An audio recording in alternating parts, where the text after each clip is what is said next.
Melissa Jackson Crawford was 29 years old, and 3 months ago she made a decision that would expose the true nature of her husband's family. She decided to act like someone she wasn't. Someone poor, struggling, maybe even a little helpless. And what she discovered about Brian's family would shatter everything she thought she knew about acceptance. Hello, my beautiful family. Welcome back. Before we dive into Melissa's incredible story, I have a small but heartfelt request. Please subscribe. Your support is what keeps these stories alive. Every time you click that like button, you are helping us share voices that would otherwise be forgotten and stories that deserve to be heard.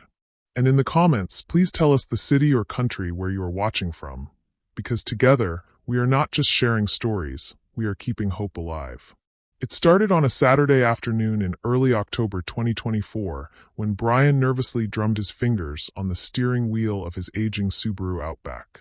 They were driving to his parents' house in Maple Grove, a working-class suburb 40 minutes outside the city, for the first family dinner since the wedding, and he'd been unusually chatty for the past 20 minutes, filling the silence with reassurances. The thing was, Melissa and Brian had eloped 8 weeks earlier. They'd met at a coffee shop near the courthouse, fallen deeply in love over the course of 6 months, and decided to get married with just 2 witnesses, her best friend Jasmine and his college roommate Mike. Melissa had insisted on keeping it simple, quiet, intimate. She'd said she wanted their marriage to be about them, not about family expectations or elaborate celebrations. Brian had thought it was perfect. Now, driving toward the modest ranch house where Brian had grown up, Melissa was starting to understand there was more to her own story than she'd been willing to examine. They're really welcoming, Brian said finally, his voice carrying that forced brightness people use when they're trying to convince themselves. Very focused on family, helping each other out, you know. They're going to have a lot of questions about us getting married without them there, but they'll be excited to finally meet you. Melissa knew. Over the past 8 weeks of marriage, Brian had finally opened up about his family. His father, Robert Crawford, was a mechanic who'd built his own small auto repair business over 30 years. His mother, Linda, was a school administrator who'd worked her way up from teaching assistant. His older sister, Sarah, managed social media for a nonprofit and was very active in progressive circles. His younger brother, Marcus, taught high school history and coached basketball. What Brian didn't know, what nobody knew except Melissa's accountant, her law partners, and Jasmine, was that she'd spent the last 6 years building a reputation as one of the most formidable corporate attorneys in the state. She was a senior partner at Morrison & Associates, earning $750,000 annually before bonuses. She was the granddaughter of Jackson Realty founders, heir to a $35 million family trust established by her late grandmother. Her father was a retired federal judge. Her mother was a renowned cardiothoracic surgeon. She drove this 10-year-old Toyota Camry by choice. Well, by strategy. She wore Target clothes and clearance rack finds by choice. And she'd introduced herself to Brian as Melissa Jackson, community center worker, because she'd wanted to know if he could love her without the weight of her family name, her wealth, her professional intimidation factor. He had. He did. She'd fallen in love with his genuine kindness, his creative spirit, his ability to see people as they were rather than what they represented. But she wasn't going to reveal the truth to his family. Not yet. Something about the way he'd been anxious for weeks. The way he'd carefully prepped her on his family's values, their progressive politics, their commitment to social justice. The way he'd mentioned, casually, too casually, that they'd be so glad he married someone real, not some corporate type. It had triggered an instinct she'd developed over years of navigating spaces where people made assumptions about her before knowing her story. She wanted to see who these people really were. And more importantly, she wanted to see how they would treat a black woman they perceived as beneath their son's potential, even if they'd never admit that's what they were thinking. Welcoming how? Melissa asked, adjusting the collar of her bright yellow Target top in the passenger seat. Just, Brian reached over and squeezed her hand. Don't be surprised if my mom asks about your job, okay? Or if my dad offers financial advice. They mean well. They like to help people. Especially family. She squeezed back, noting the careful language. Help people how? You know, like career guidance, budgeting tips, that kind of thing. My mom has connections in HR. She's helped a lot of people find better positions. He glanced at her quickly. Not that there's anything wrong with community center work. It's important work. I just mean if she offers to connect you with someone, she's not trying to be insulting. She genuinely thinks she's helping. There it was, the real anxiety. Brian wasn't just nervous about his family meeting her. He was preemptively apologizing for what he suspected they might do. They pulled onto Oakwood Drive, a street lined with well-maintained ranch houses, small front yards, American flags, and minivans in driveways. This was the kind of neighborhood where everyone knew each other, where block parties happened in summer and everyone shoveled each other's sidewalks in winter. Brian's parents' house was at the end of the cul-de-sac, a tan ranch with dark brown shutters, a small garden bed his mother clearly tended carefully, and in this house we believe yard sign listing progressive values. Black Lives Matter, women's rights are human rights, no human is illegal, love is love, science is real. Melissa stared at that sign and felt something tighten in her chest. The front door opened before they'd even parked, and Linda Crawford emerged in a comfortable sweater and jeans, her arms already spread wide for a hug. Behind her came Robert in a flannel shirt, Sarah with her phone already out, probably for Instagram content, and Marcus bringing up the rear with an easy smile. They looked like a warm, progressive, welcoming family. Melissa took a deep breath, deliberately leaving her Cartier watch in the glove compartment where she'd hidden it that morning. She'd removed her diamond studs in the gas station bathroom 20 minutes ago. She checked her reflection one more time in the visor mirror. Natural curls, minimal makeup, Target clothes, no visible wealth signifiers. Ready? Brian asked, his voice hopeful. Ready, Melissa said. She stepped out of the car into the cool October air and walked toward the family that was about to show her exactly who they were beneath their yard sign values. What none of them knew, what even Brian didn't know, was that Melissa Jackson Crawford had learned a long time ago that the most dangerous prejudices were the ones people convinced themselves they didn't have. And she was about to document every single one. Linda Crawford's hug was enthusiastic enough to lift Melissa off her feet. Oh, honey. Finally. We've been so excited to meet you. She pulled back, holding Melissa at arm's length, her eyes sweeping over the yellow Target top and jeans with an expression that managed to be both warm and assessing. Look at you. You're absolutely beautiful. It's so nice to meet you, Mrs. Crawford, Melissa said, her voice carefully modest. Please call me Linda. We're family now. Linda kept one arm around Melissa's shoulders as Robert stepped forward, his handshake firm, but his smile carrying that particular brand of determined friendliness that immediately put Melissa on guard. Welcome, Melissa. Brian's told us a lot about you. Robert's eyes lingered just a moment too long, and Melissa recognized the look. He was cataloging her, assessing her, drawing conclusions from her clothes, her lack of jewelry, the 10-year-old Camry in his driveway. Sarah was already taking photos with her phone. This is so perfect. Our first family dinner with Brian's wife. She turned the phone toward Melissa. Do you mind if I post this? I love documenting family moments. I'd prefer you didn't, Melissa said gently. I'm pretty private on social media. Sarah's smile flickered but recovered. Of course. I totally respect that. We're very conscious about consent and boundaries here. But Melissa noticed she didn't put the phone away. Marcus offered a more reserved greeting, a handshake and a genuine smile. Good to meet you, Melissa. Hope you're ready for Crawford family chaos. The house smelled like roasted chicken and fresh bread. The living room was warm and lived in. Family photos covering every surface, a well-worn sectional, bookshelves full of progressive titles about social justice and equity. Melissa noted the stack of books on the coffee table. White Fragility, How to be an Anti-Racist, The New Jim Crow. They were trying. That was the painful part. They were really, genuinely trying. Dinner's almost ready, Linda said, guiding Melissa toward the dining room. Brian mentioned you work at a community center? That must be so rewarding. What exactly do you do there? I coordinate programs, Melissa said, sticking to the script she'd rehearsed. Youth activities, adult education, that sort of thing. It's fulfilling work. That's wonderful, Linda said, her tone suggesting she was speaking to someone who'd done something brave despite limited options. Community centers are so important, especially in underserved neighborhoods. Where is your center located? The Riverside District. Robert looked up from pouring wine. That's a rough area, isn't it? I hope they have good security. It's fine, Melissa said.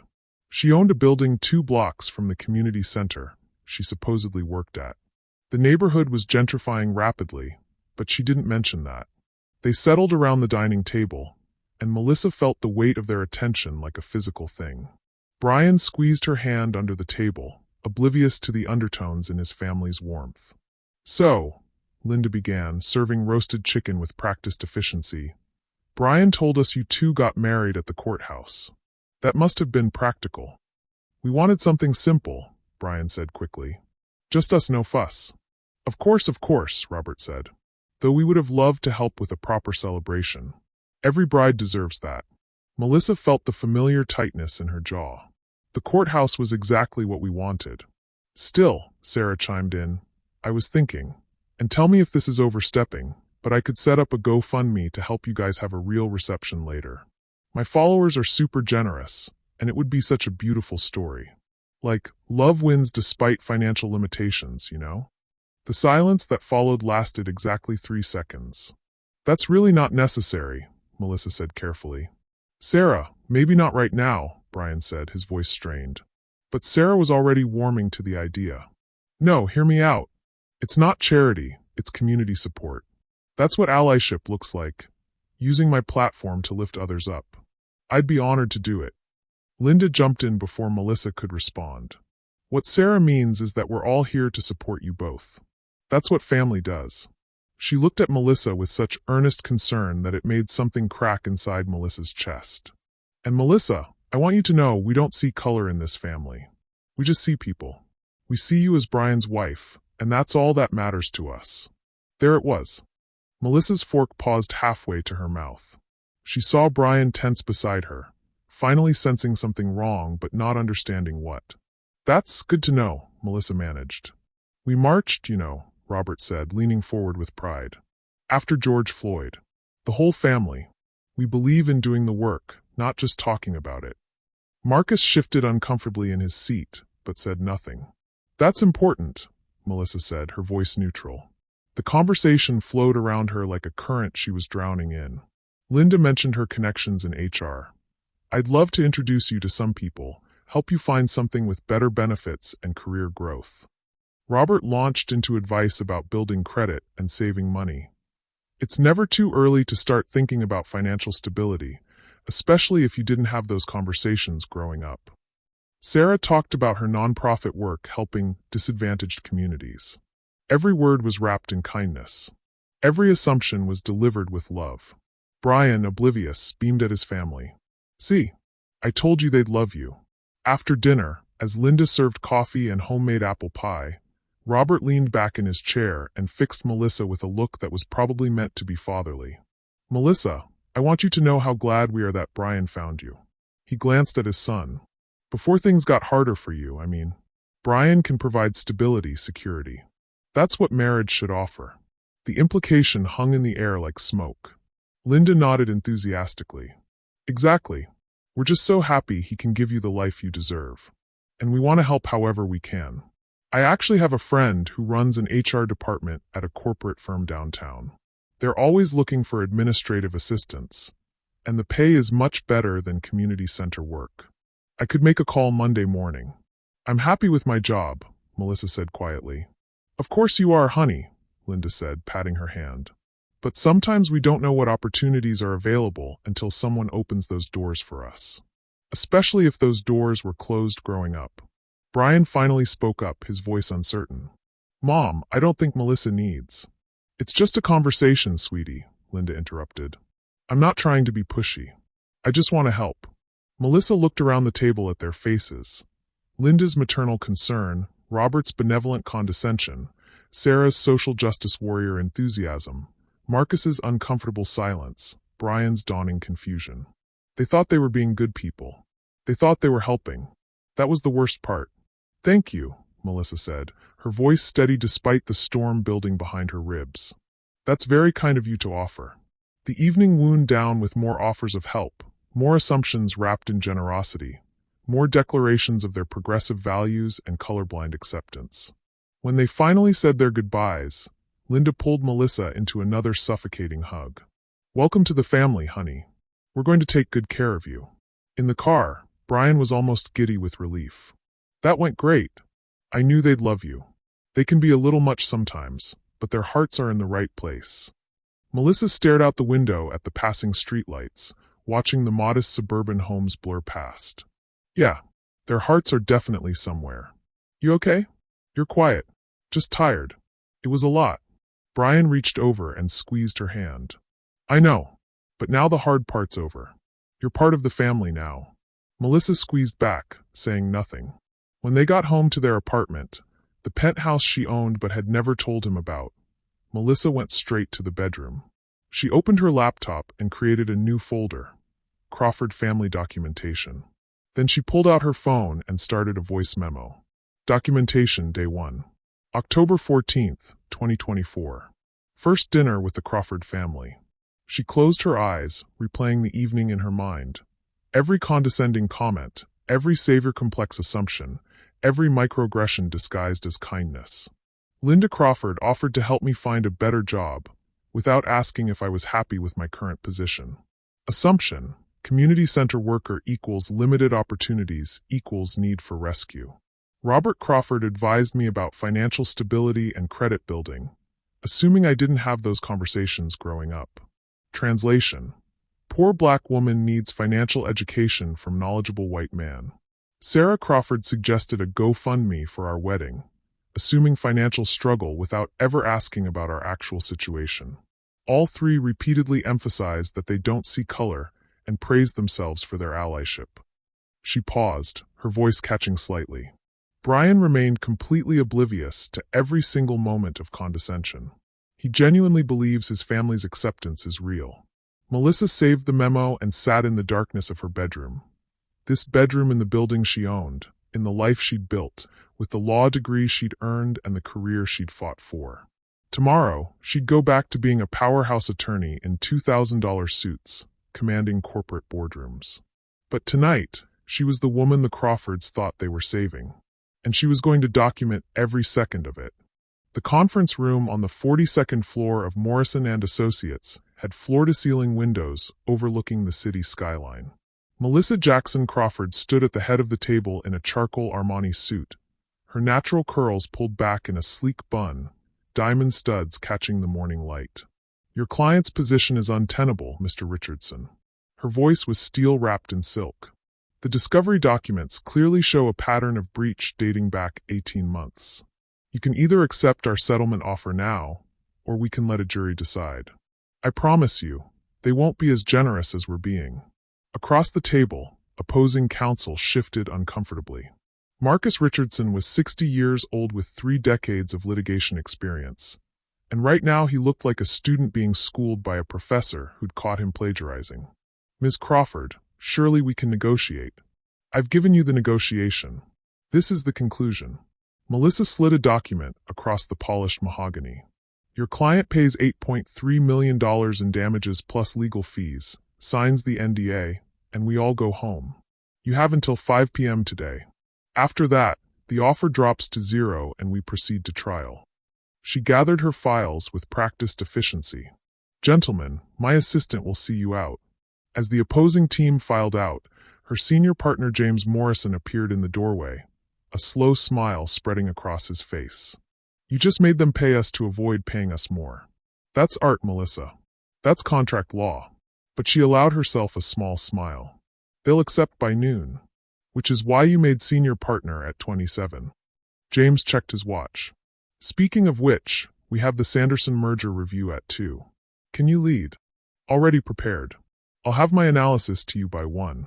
Back in her corner office, the one with her Harvard Law diploma on the wall, the one with her grandmother's photograph on the desk, the one that cost more per month to lease than most people's mortgages. Melissa finally let herself breathe. This was who she was. Melissa Jackson Crawford, senior partner. Granddaughter of Marcus and Dorothy Jackson, who'd built Jackson Realty from nothing in the 1960s, who'd survived redlining and discrimination to create generational wealth. Harvard Law, class of 2019, top 5%. The youngest senior partner in Morrison & Associates' 80-year history. She checked her phone. 3 new emails from Linda Crawford. Her jaw tightened. At 4:30 p.m., Melissa locked her office door and pulled out the Target shopping bag she kept hidden in her bottom drawer. Off came the Armani suit, the Louboutin heels, the Cartier watch. On went the worn jeans, the Old Navy sweater, the clearance rack flats. She scrubbed off most of her makeup in the private bathroom, leaving just mascara and lip gloss. In the mirror, senior partner Melissa disappeared.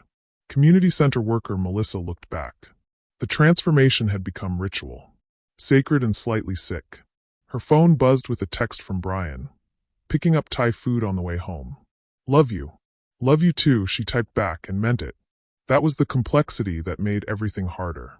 She genuinely loved him. She'd met Brian Crawford 9 months ago at Common Grounds, the coffee shop 2 blocks from the courthouse. She'd been deliberately off-duty, jeans and a Georgetown Law sweatshirt from her undergraduate days, no makeup, no jewelry that screamed wealth. She'd needed a day where nobody wanted anything from her, where she wasn't Melissa Jackson Crawford, legal assassin. Brian had been sketching in a corner booth, his tablet propped up, completely absorbed in his work. When she'd accidentally knocked his coffee while reaching for napkins, he'd laughed instead of getting angry. "It's okay. I needed a break anyway." His smile had been genuine, unburdened by expectation or calculation. "I'm Brian." "Melissa." They'd talked for 3 hours. About art and justice and the best pizza in the city and whether dogs dreamed in color. He'd never asked what she did for a living.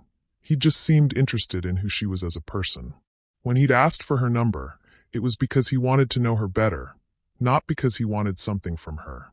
She'd fallen in love with that, with being seen as just Melissa. She'd planned to tell him about her career, her wealth, her family legacy. She'd planned to do it after a few months, once she was sure his feelings were real.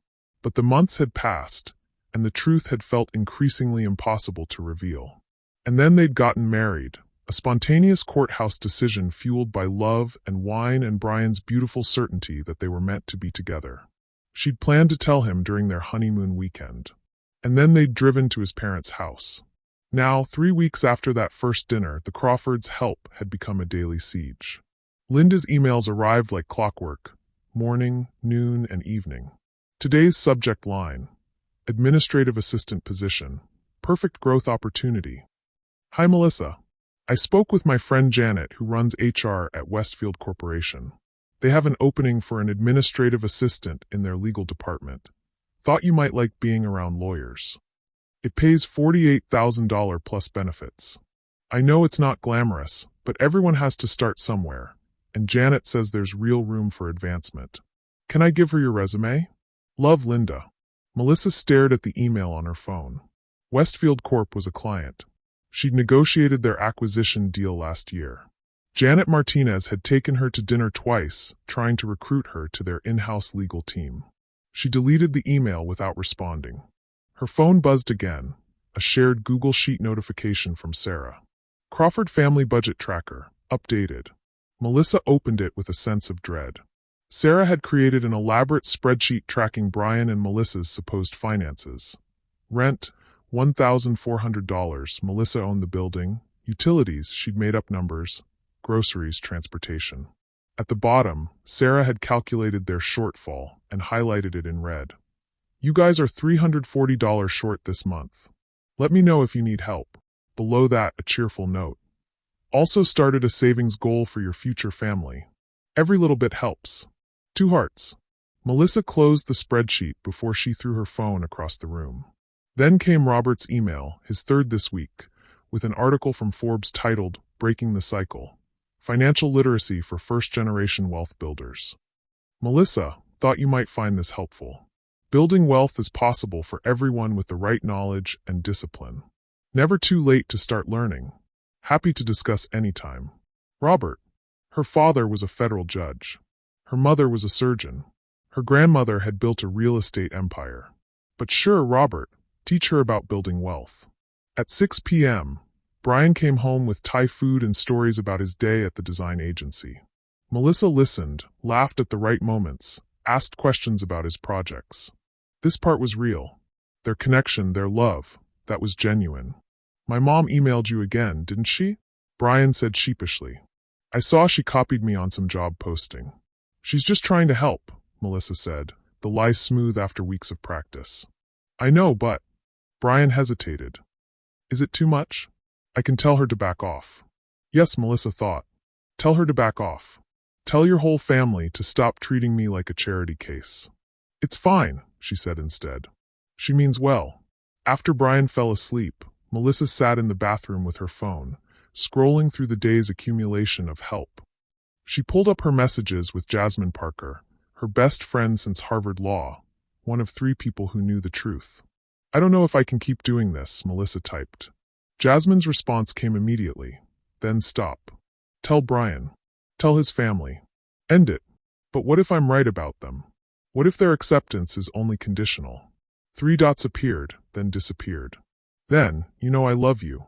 But this test you're running, it's not just about them anymore. It's about whether you can trust anyone, including Brian. Melissa stared at those words, feeling their truth like a blade. What if they need to be tested? She typed back. What if I end this now and never know if their love was real? What if your test is actually protecting you from getting hurt? What if you're so afraid of being seen as the disadvantaged black woman that you're choosing to play her to maintain control? Melissa closed her eyes. Jasmine was a mirror she didn't always want to look into. Before she could respond, her email chimed. New message from Linda Crawford. Subject: Career Intervention Workshop this Sunday. Melissa opened it with shaking hands. Dear Brian and Melissa, I've been doing some thinking, and I believe I can help. I've invited a few of my HR friends over this Sunday at 2 p.m. for a career development workshop. We'll review Melissa's resume, discuss career paths, talk about professional networking, and set some concrete goals. I've even made a PowerPoint. Sarah's bringing materials about budgeting, and Marcus will talk about his experience in education. Always hiring. This is what family does. We lift each other up. Can't wait to help you reach your potential. Love, Mom. Melissa read the email 3 times, feeling something cold and hard settle in her chest. A career intervention. With a PowerPoint. To help her reach her potential. She looked at her reflection in the bathroom mirror. Bare face, Target clothes, the performance she'd been maintaining for 9 months. Then she opened a new note on her phone and began typing. Documentation, Week 3. Linda Crawford has organized a career development workshop to fix my imaginary career problems. Sarah Crawford is tracking our imaginary financial struggles on a shared spreadsheet. Robert Crawford sends me articles about escaping poverty. Not one of them has asked me if I'm happy. Not one has asked me about my actual life. They've constructed an entire narrative. Poor black woman needs white family's guidance. And they're so convinced of their own progressive goodness that they can't see how racist it is. She paused, her fingers hovering over the screen. Brian still doesn't see it. He thinks his family's love is unconditional. He doesn't understand that their acceptance is entirely conditional on me fitting their savior narrative. Sunday, I'll go to their career intervention. I'll let them present their PowerPoint about my supposed potential. I'll document every condescending moment. And then, when I have enough evidence to show them exactly who they are beneath their yard sign politics, I'll reveal the truth. Not just to his family. To Brian, too. He deserves to know who his family really is. And he deserves to know that I didn't trust him enough to be honest. Both truths matter. Melissa saved the note and returned to bed, slipping in beside Brian without waking him. He shifted in his sleep, his arm automatically reaching for her, pulling her close. She loved him. That was the truth beneath all the deception. She just didn't know if that would be enough when everything else came crashing down. The Crawford living room had been transformed into something between a corporate training seminar and an intervention. Linda had rearranged the furniture to create a presentation area, complete with a projector screen showing a title slide. Your Path to Success, a career development workshop for Melissa. 2 women Melissa had never met sat on the sofa holding coffee mugs and wearing expressions of professional sympathy. Melissa. Brian. Linda swept forward in a blazer that screamed, I mean business, but in a supportive way. Come in, come in. I'm so excited about this. These are my friends Janet Martinez and Patricia Chun, both HR directors at major corporations. They've generously agreed to share their expertise. Melissa shook their hands, noting how they assessed her Target sweater and clearance jeans with the same look people gave puppies at adoption events, hopeful that someone would save this poor creature. "It's wonderful to meet you," Janet said warmly. "Linda's told us so much about your situation." "My situation," Melissa thought. She caught Brian's confused glance but smiled through it. Robert emerged from the kitchen with printouts. "Financial planning materials," he announced. "Budgeting templates, investment basics, credit-building strategies. All the fundamentals." Sarah was already positioning her phone on a tripod in the corner. "Just for family memories," she said quickly when she noticed Melissa watching. But Melissa had seen the Instagram app open on her screen. "Why don't we all sit down?" Linda gestured to the chairs arranged in a semicircle facing the projection screen. Melissa and Brian found themselves positioned directly in front, like students called to the principal's office. Linda dimmed the lights slightly and advanced the PowerPoint. The next slide read, "Understanding your starting point." "Now, Melissa," Linda began, her voice taking on a practiced motivational speaker cadence, "we want to start by acknowledging where you are. Community center work is noble, it truly is. You're serving your community, helping people. That takes heart. But," Patricia interjected gently, "heart doesn't always pay the bills, does it?" Polite laughter rippled through the room. Melissa's smile felt like it was carved from ice. The next slide, identifying barriers to success. "Let's talk honestly about obstacles," Janet said, leaning forward with her elbows on her knees. "Sometimes we face limited opportunities because of circumstances beyond our control. Educational access, professional networks, exposure to corporate culture." She paused meaningfully. "What did your parents do, Melissa?" "Understanding our family background helps us identify generational cycles we might need to break." The question hung in the air like a noose. Melissa felt every eye in the room on her. Her father's face flashed through her mind. Federal Judge Marcus Jackson, presiding over the Northern District Court for 20 years. Her mother, Dr. Dorothy Jackson Hayes, Chief of Cardiothoracic Surgery at Metropolitan Hospital. "They did their best," Melissa said quietly. Linda reached over and squeezed her hand. "Of course they did, honey. Every parent does their best with what they have." The assumption in that statement, "with what they have," which clearly wasn't much, made something dark and cold coil in Melissa's chest. Sarah advanced the slides, revealing a chart titled Career Growth Trajectory, from $38,000 to financial security. "We've mapped out a realistic 5-year plan," Sarah announced with the enthusiasm of someone who'd discovered fire. "Year 1, secure entry-level corporate position, $45,000 to $48,000. Year 2, demonstrate value, aim for $52,000. Year 3, possible promotion to junior coordinator, $58,000. By year 5, you could realistically be making $65,000 with full benefits." She beamed at Melissa like she'd just offered her the world. Patricia nodded approvingly. "That's solid progression for someone starting from scratch."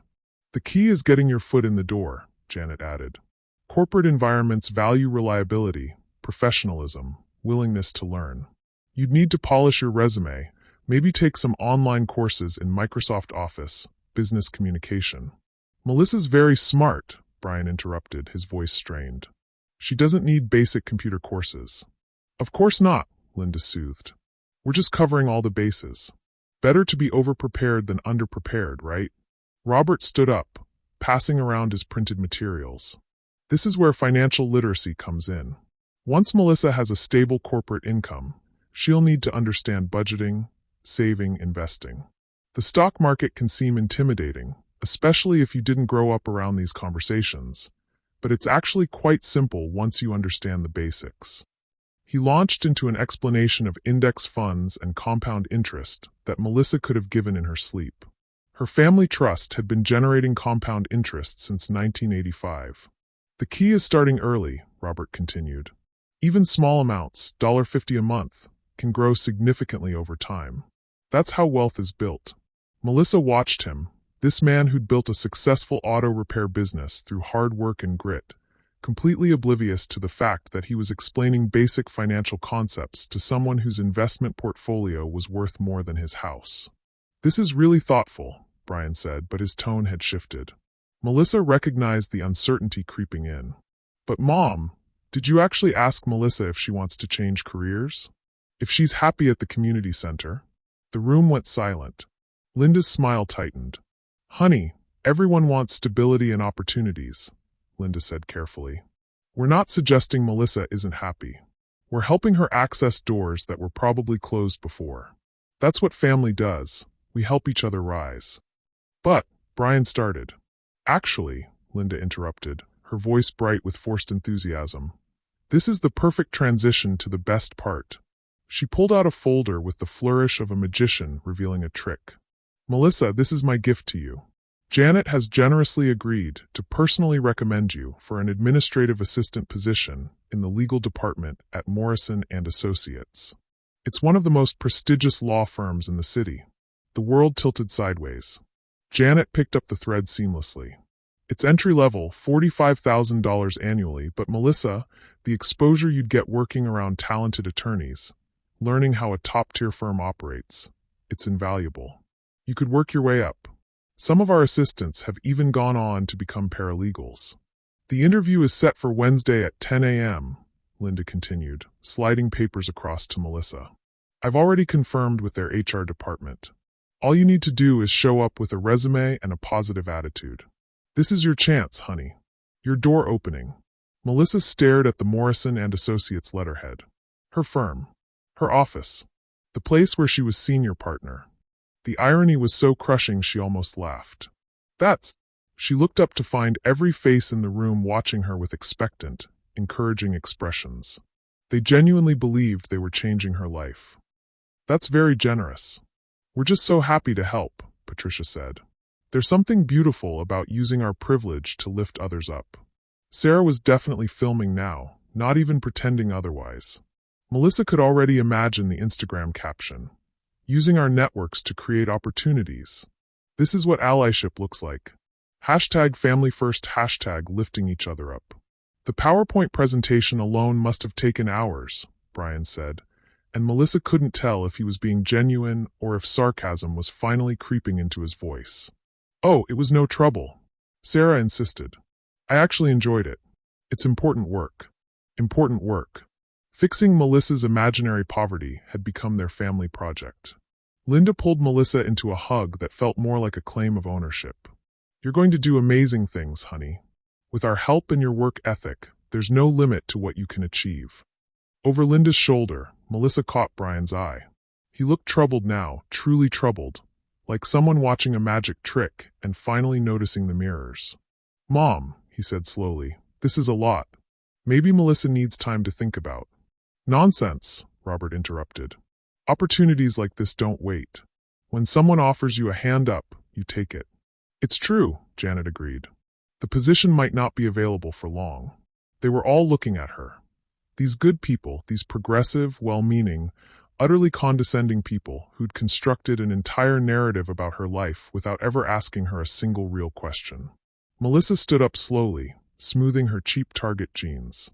She looked at the PowerPoint screen with its cheerful trajectory from poverty to adequacy. She looked at the financial planning materials explaining concepts she'd mastered at Harvard. She looked at the Morrison & Associates letterhead offering her an interview at her own firm. Then she looked at Linda's hopeful face, at Robert's prideful expression, at Sarah's phone still recording this moment of performative generosity. Of course I'll go to the interview, Melissa said, her voice perfectly calibrated between grateful and humble. How could I say no to such a wonderful opportunity? The relief in the room was palpable. Linda actually clapped. That's my girl. Robert beamed. This is just the beginning. Sarah's phone captured it all. The hug, the tears in Linda's eyes, the moment they believed they'd saved someone. In the car afterward, Brian was quiet for a long time. Finally, he said, that was intense. It was thoughtful, Melissa replied automatically. Was it though? Brian's hands gripped the steering wheel tightly. They assumed so much. Did anyone actually ask you what you wanted? Melissa looked out the window at the passing houses, each one displaying its yard sign about believing in equality and justice. They think they're helping, she said. But did they ask? She didn't answer. Instead, she pulled out her phone and opened her voice memo app. Documentation Day 21. she whispered while Brian focused on driving. The Crawfords staged a career intervention with PowerPoint and witnesses. They discussed my limited opportunities with strangers. They created a 5-year plan to help me climb from $38,000 to $65,000. Linda's gift: an interview for an administrative assistant position at Morrison & Associates, where I'm senior partner. The firm Robert once tried to hire but couldn't afford. They genuinely believe they're saving me. She paused, watching the suburbs blur past. Brian's starting to see it. Not all of it. Not yet. But he's starting to ask the right questions. Wednesday, I'll go to Morrison & Associates for my interview. I'll walk past my own office, carrying a fake resume, pretending to be grateful for a $45,000 opportunity when I made that much in my first month as a junior associate. And I'll smile, and I'll document it all, because when I finally show them who I really am, I want them to see exactly what they've been doing. Not just to me, but to every person they've ever tried to save without actually seeing them. She ended the recording and slipped her phone back into her pocket.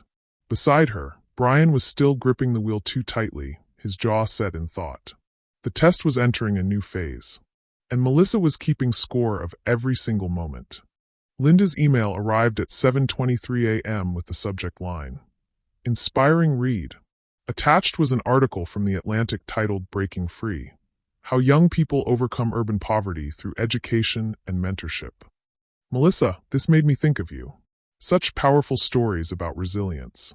You have that same strength. Love, Linda."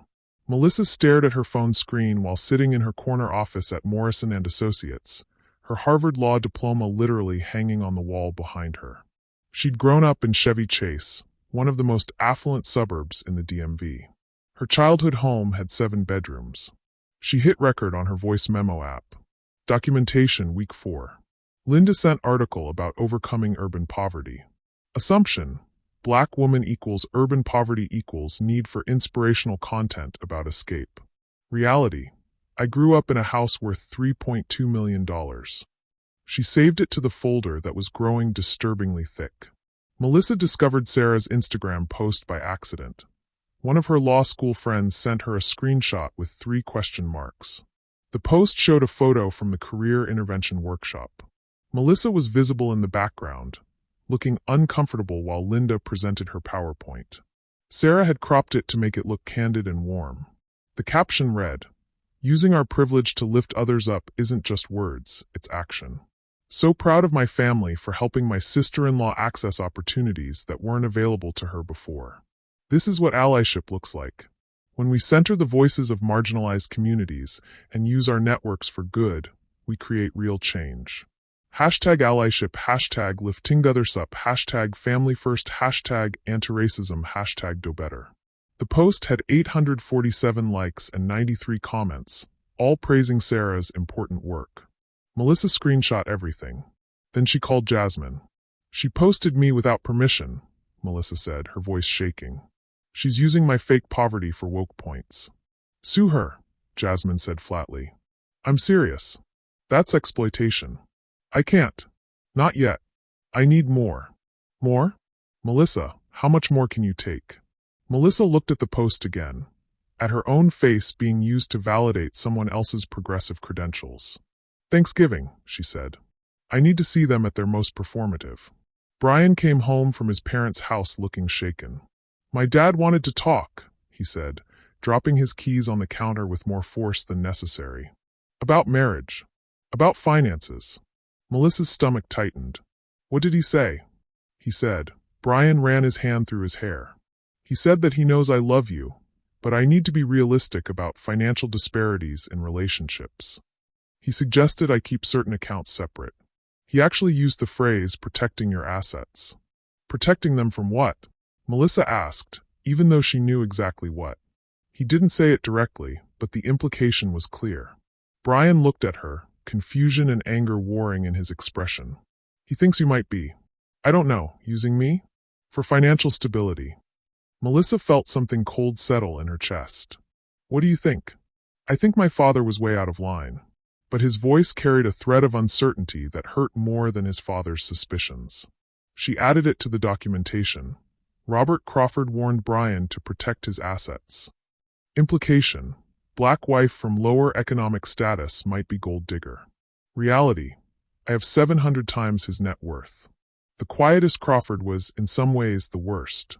At Sunday dinner, Marcus pulled Melissa aside while everyone else was in the kitchen. "I just wanted to say," he began, his voice earnest, "you inspire me. The way you're handling everything, the job search, building a life from scratch, staying positive despite the challenges. It's remarkable." Melissa looked at him. "What challenges?" Marcus blinked. "You know, your background, where you came from. It can't be easy, but you're so strong." He said it like poverty was a personality trait, like struggle was something she wore instead of something he'd projected onto her. "Thanks," Melissa said flatly. Later, she recorded, "Marcus views my fictional poverty as inspirational. He's inspired by strength I don't need and challenges that don't exist. He's turned me into his personal narrative about resilience." The Crawford family barbecue was the first time Melissa met the extended network: Linda's book club friends, Robert's business associates, Sarah's nonprofit colleagues. 30 people gathered in the backyard, all displaying the same yard sign values. Linda found Melissa talking with Brian by the grill and immediately steered her toward a cluster of women holding wine glasses. "Everyone, this is Melissa, Brian's wife." Linda's arm around Melissa's shoulders felt like ownership. "The woman we've taken under our wing. The woman. Not my daughter-in-law. Not Brian's wife, except as an identifier. The woman we've taken under our wing." A woman in a linen dress touched Melissa's arm with practiced sympathy. "Linda's told us all about your journey.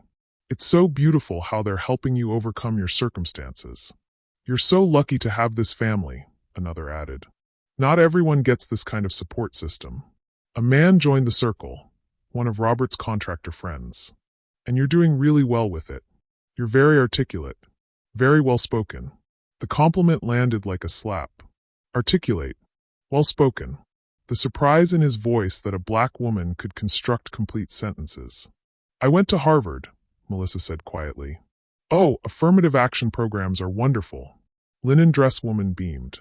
"Opening doors that were closed for so long." Melissa excused herself before she said something that would blow her cover. In the bathroom, she recorded the entire exchange, her hands shaking. Documentation, Week 8. Introduced as charity project. Called Articulate with surprise. Harvard degree attributed to affirmative action. "They're telling everyone about helping me. I'm their diversity success story." The drive home from the barbecue was silent until Melissa finally spoke. "Did you hear how your mother introduced me?" "She was just proud," Brian said, but he sounded uncertain. "She said they've taken me under their wing. Like I'm a project." She didn't mean it that way. How did she mean it? Brian pulled into their parking garage, the building Melissa owned, and turned off the engine. "Look, I know my family can be a lot, but they're trying. They're really trying to be good people. By treating me like someone who needs to be saved. By offering support." Brian's voice rose with frustration. "You're reading things into. Your father told you to protect your assets from me. He's just old-fashioned about money. It wasn't personal." "It was absolutely personal, Brian." Melissa felt the anger rising, threatening to break her strategic calm. "Your family has constructed an entire narrative about who I am without ever asking me a single real question. They've decided I'm poor, undereducated, disadvantaged, and they're using that narrative to feel good about themselves." "That's not fair," Brian said. "My mom marched after George Floyd. My whole family has been going to anti-racism workshops. They read the books, they do the work." "Do they?" Melissa interrupted. "Or do they perform the work while treating the actual black woman in their family like a charity case?" Brian stared at her. "You're saying my family is racist. I'm saying your family can't see me as anything but someone who needs saving. And that's racism, Brian. Even when it's wrapped in progressive language and good intentions. They don't hate black people. I know they don't." Melissa's voice cracked. "That's what makes it so hard. They genuinely believe they're good people. They genuinely think they're helping. But they can't see me as an equal because they need to see me as disadvantaged. They need someone to rescue so they can prove their values are real." Brian's hands gripped the steering wheel. "So what do you want me to do?" "I want you to see what I see. I want you to understand that colorblindness isn't anti-racism. It's just another way of not seeing me fully. I see you, Brian said quietly. You see who you think I am. Just like they do. The truth of that statement sat between them like broken glass. That night, Melissa sat in the darkness of their bedroom and reviewed her documentation. 9 weeks of recordings, screenshots, emails. 9 weeks of microaggressions stacking up like weights on her chest. Her phone buzzed. Linda had sent the invitation she'd been dreading and anticipating in equal measure. Crawford Family Thanksgiving. November 23rd, 4 p.m. Extended family will be there. Can't wait for everyone to meet you properly. This year's theme is gratitude and celebrating our blessings. So much to be thankful for. Love, Mom. Melissa stared at the message. Thanksgiving. Extended family. A celebration where she'd undoubtedly be positioned as one of the blessings they'd helped. She opened a new voice memo. Documentation Week 9. Thanksgiving invitation received. This will be the perfect opportunity. Not for revelation, not yet, but for seeing them at their most performative. Extended family, gratitude themes, the whole production. She paused, looking at Brian's sleeping form beside her. Brian's starting to get defensive. He knows something's wrong, but he can't name it. He thinks I'm being too sensitive, reading things wrong. He keeps defending their intentions without examining their actions. His colorblindness is the problem. He can't see what I experience, because acknowledging it would mean acknowledging his family isn't who he thinks they are. Thanksgiving will show me, show both of us, exactly who they are when they have an audience. When they can perform their progressive values for maximum impact. And then I'll know. I'll know if this marriage can survive the truth. She saved the recording and added it to the folder. Crawford Family Documentation Week 9. 53 recordings. 97 screenshots. Dozens of emails. A comprehensive archive of good intentions paving a road straight to somewhere terrible. Outside, the city lights glittered against the darkness. Inside, Melissa Jackson Crawford lay awake beside her husband, holding secrets that would destroy everything, or reveal the only truth that mattered. She had 3 weeks until Thanksgiving. 3 weeks to prepare for the moment when helping would be exposed for what it really was. Melissa discovered it by accident. Brian's cousin Josh had texted him a link with the message. Dude, I had no idea you guys were struggling. Just donated. Hang in there. Brian stared at his phone in confusion. What is he talking about? Melissa took the phone from his hand and clicked the link. The page loaded slowly, each second stretching into eternity. GoFundMe. Help Brian and Melissa build their dream life. Goal. $15,000 raised. $4,267 from 63 donors. The banner photo was from their wedding day. A candid shot Melissa didn't remember anyone taking. Below it, paragraphs of text that made her blood turn to ice. Hi everyone. I'm Sarah Crawford, and I'm raising funds to help my brother Brian and his wife Melissa build the life they deserve. Melissa comes from a challenging background and has worked incredibly hard to get where she is today, but like so many young people, they're facing financial obstacles that make it hard to get ahead. They got married in a simple courthouse ceremony because they couldn't afford a traditional wedding. They're currently renting a small apartment and struggling to save for a down payment on a home. Melissa is actively looking for better career opportunities, but needs resources for professional training and interview attire.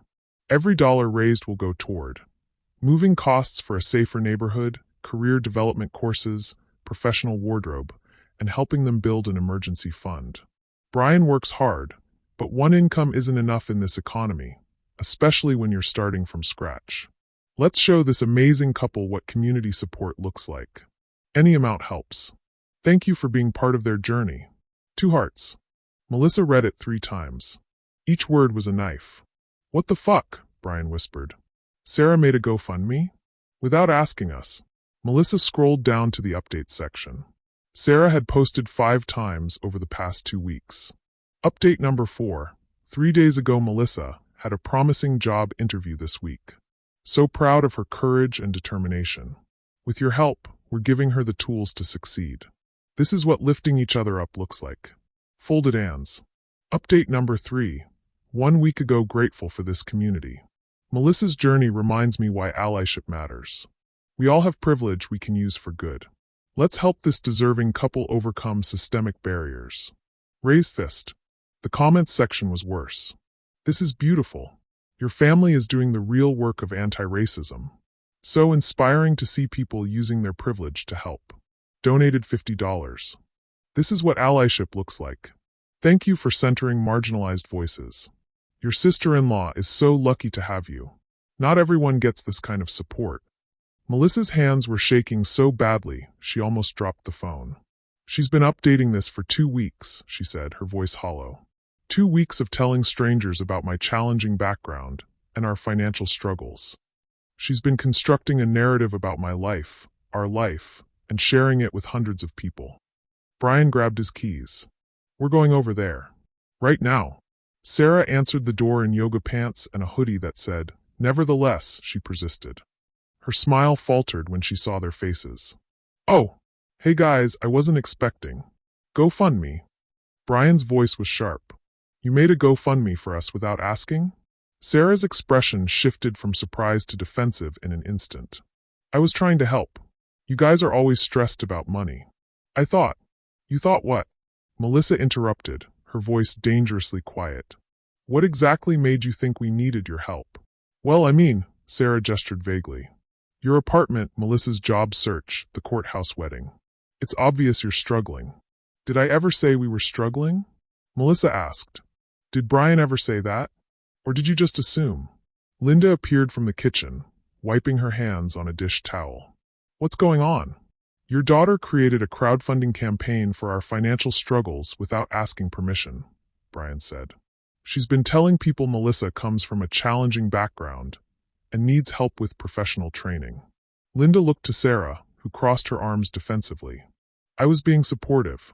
I was using my platform for good. By exploiting my wife's fabricated poverty for social media clout?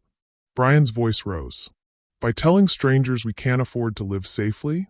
That's not what Sarah's eyes filled with tears. Don't make this about race. I'm helping you. This is what allies do. The words hung in the air like a grenade.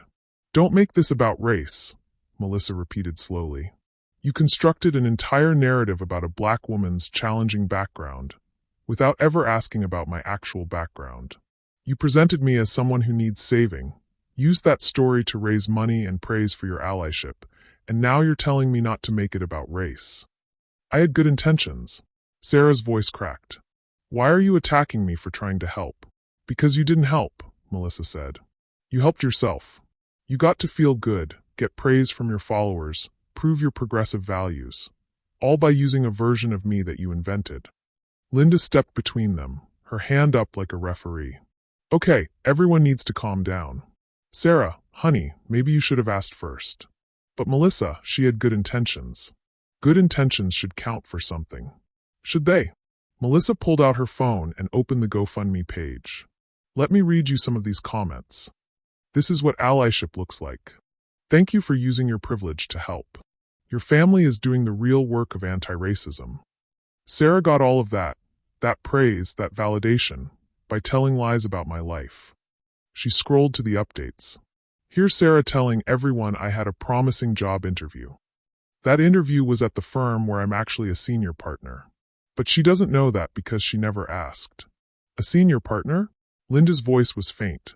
We need to take the page down, Brian said firmly. Right now. Sarah shook her head. People have already donated. It would be rude to just delete it. They gave that money in good faith. They gave it based on lies. Brian shouted. They gave it because they believe in helping people. Sarah shouted back. Because they believe in using privilege for good. You're being ungrateful. Ungrateful, Melissa repeated. She felt something break inside her chest, the last thread of patience, the last shred of hope that this could be resolved gently. I should be grateful that you invented a struggle story about my life? Grateful that you're using my race and fictional poverty to prove your wokeness to your followers. Robert appeared in the doorway. What's all the yelling about? Melissa's upset about the GoFundMe, Linda said quickly. Sarah was just trying to help them out financially. By publicly describing Melissa's challenging background to hundreds of strangers, Brian said. Without permission. Without even asking if we wanted help. Robert looked between them, processing.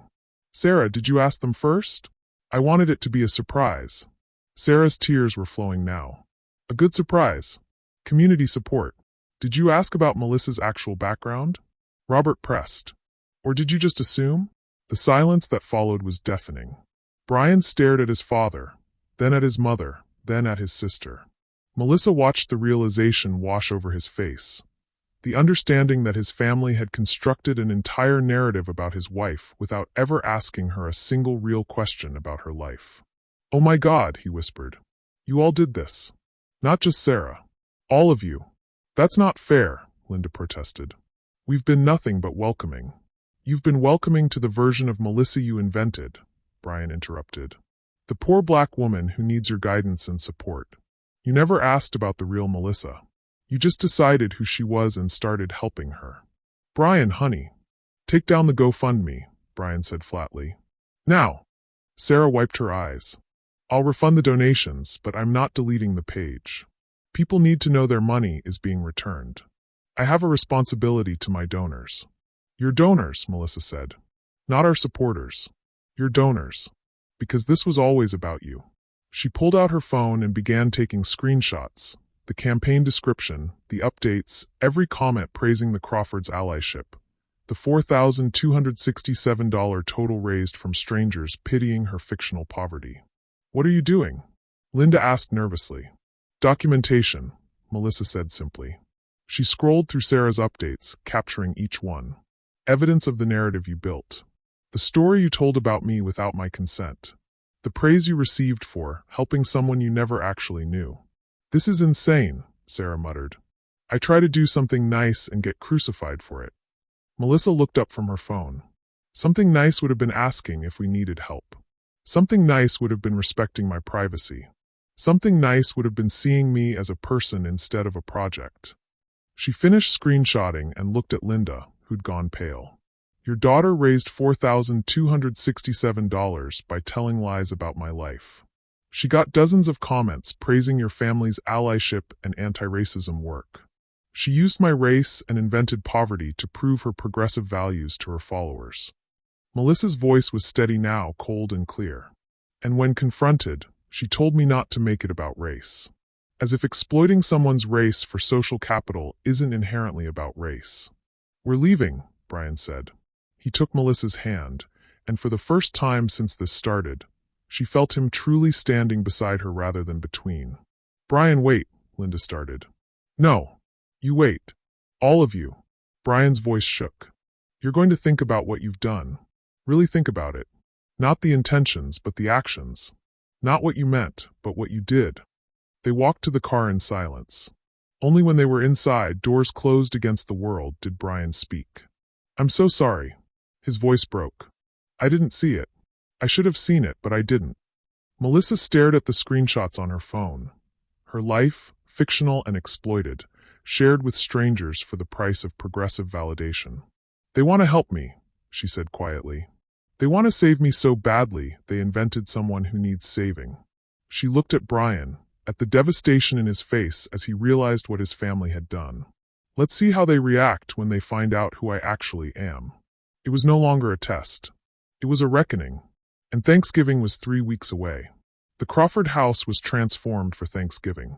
Not just with the usual autumn decorations, gourds and candles and harvest wreaths, but with something more performative.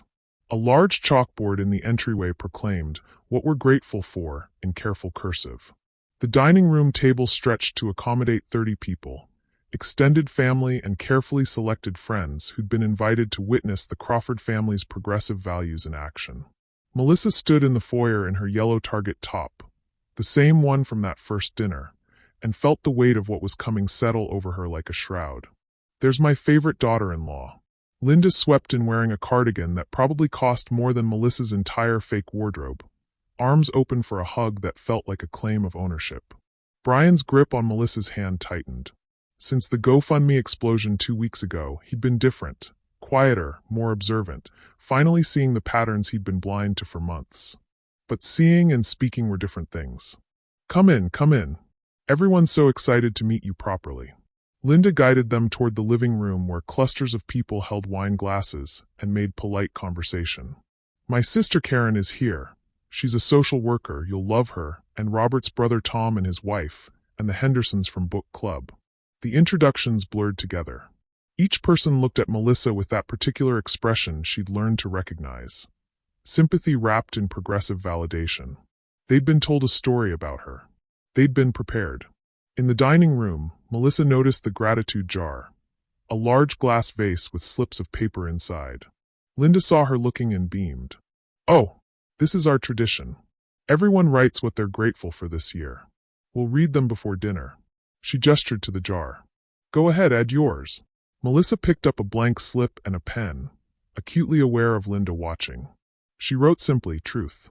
While Linda was distracted by arriving guests, Melissa glanced at the slips already in the jar. Several were visible through the glass. Grateful for our family's commitment to equity and justice. Thankful for the opportunity to welcome Melissa with open arms. Blessed to be part of a family that lives their values by helping those in need. Each one made her jaw tighten. Brian had seen them too. His face had gone pale. Melissa. I know, she whispered. I see it. Dinner was a production. 30 people crammed around the extended table, the room humming with conversation and the performance of family harmony. Melissa found herself seated between Brian and his Aunt Karen, directly across from Linda and Robert at the head of the table. After the food was served, turkey and stuffing and sweet potatoes that probably cost more than most families spent on their entire Thanksgiving. Linda stood up, wine glass in hand. Before we eat, I want to say a few words. She waited for silence, smiling warmly around the table.